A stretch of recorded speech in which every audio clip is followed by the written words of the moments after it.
A pleasant good day to you. This is the Reverend Peter Boxill, Rector of the Holy Innocents Church, Barbados, presenting a devotion for Sunday, 1st October 2023, the 18th Sunday after Pentecost. O Lord, open our lips, and our mouth shall proclaim your praise. Give us the joy of your saving help, and sustain us with your life-giving Spirit. We have come together in the name of Christ to offer our praise and the thanksgiving, to hear and receive God's holy word, to pray for the needs of the world, and to seek the forgiveness of our sins, that by the power of the Holy Spirit we may give ourselves to the service of God. The Canticle de Venite.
A reading from the Word of God written in Matthew's Gospel, chapter 21, reading from verse 23.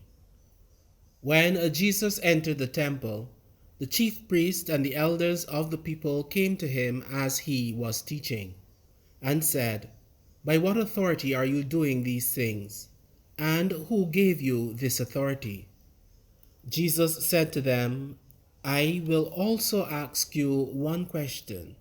If you tell me the answer, then I will also tell you by what authority I do these things. Did the baptism of John come from heaven, or was it of human origin?" And they argued with one another. "If we say from heaven, he will say to us, 'Why then did you not believe him?' But if we say of human origin, we are afraid of the crowd, for all regard John as a prophet." So they answered Jesus, "We do not know." And he said to them, "Neither will I tell you by what authority I am doing these things. What do you think? A man had 2 sons. He went to the first and said to him, 'Son, go and work in the vineyard today.' He answered, 'I will not.' But later he changed his mind and went. The father went to the second and said the same, and he answered, 'I go, sir.' But he did not go. Which of the 2 did the will of his father?" They said, "The first." Jesus said to them, "Truly I tell you, the tax collectors and the prostitutes are going into the kingdom of God ahead of you. For John came to you in the way of righteousness, and you did not believe him. But the tax collectors and the prostitutes believed him. And even after you saw it, you did not change your mind and believe him. This is the word of the Lord. Thanks be to God. I can't promise and do too. Said to be the words of a village shopkeeper where my mother grew up. Politicians promise you heaven before the election and give you hell after. A quote attributed to one Emma Goldman, but maybe an experience felt across the world. Keep every promise you make, and only make promises you can keep. Not sure who coined this saying, but a useful piece of advice as we consider making promises. In our reading, the father approached his 2 sons with a request to go into the field. One answered, "I will not," but later changed his mind and went. The other answered, "I go, sir," but he did not go.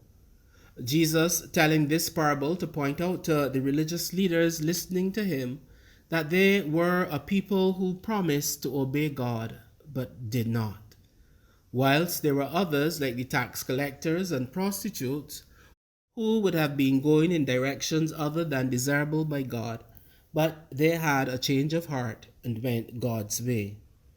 Neither group perfect, none better than the other, none bringing full joy to God, but at the end, the one carrying out God's instructions, going God's way, being the better one. Promises. Where are we with them in our lives? Which category do we fall into? Are we like those who make lovely promises but do little to fulfill them? That is, you promise but then you don't do? Or are you like those that make grand promises and then your actions lag far behind what you have promised? Or are you like those whose actions far outrun the promise made? As we consider these positions, maybe the best place to find ourselves is where our promises can be matched by our actions. In other words, keep every promise you make and make only promises you can keep. Amen.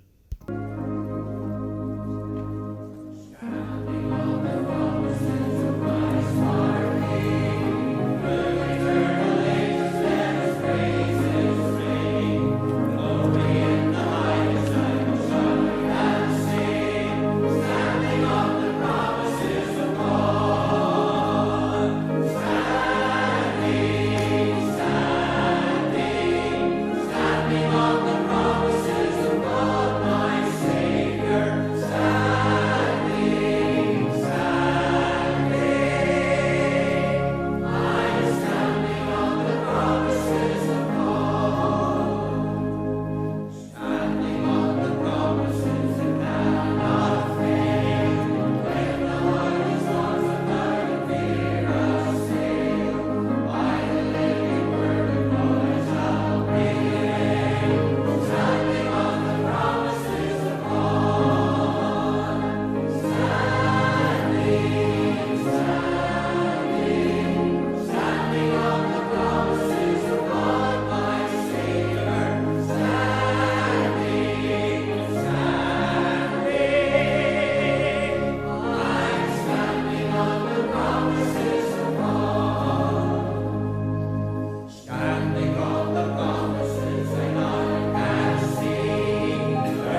The Lord be with you, and also with you. Let us pray. Our Father in heaven, hallowed be your name. Your kingdom come, your will be done on earth as in heaven. Give us today our daily bread. Forgive us our sins as we forgive those who sin against us. Save us from the time of trial and deliver us from evil. For the kingdom, the power, and the glory are yours, now and forever. Amen. Save your people, Lord, and bless your inheritance. Govern and uphold them now and always. Day by day we bless you. We praise your name forever.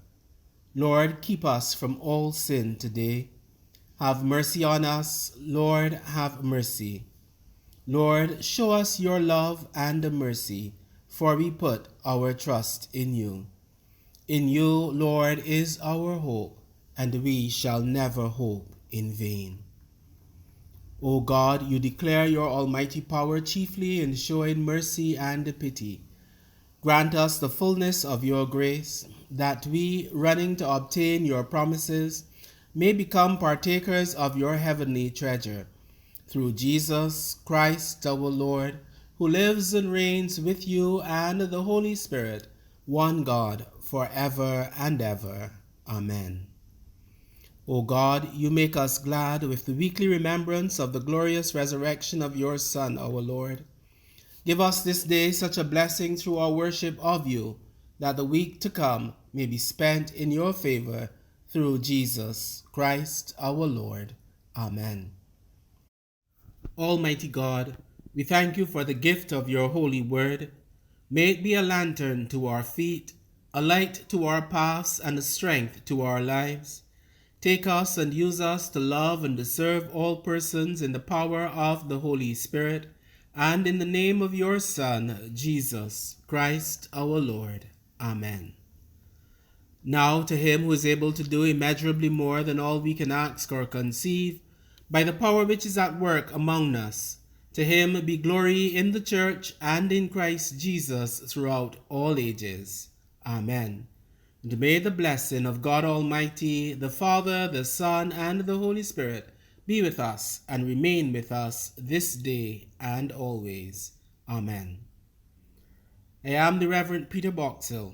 Remember, do as you promise.